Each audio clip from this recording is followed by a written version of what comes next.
maybe, will, see. Are you coming upstairs? No, I asked. Maybe, will, see.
Normal person.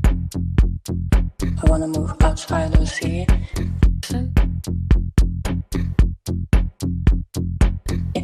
And have a goat farm.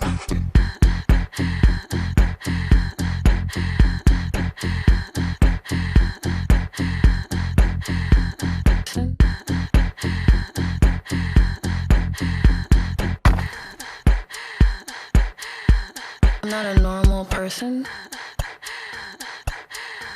I'm not a normal person.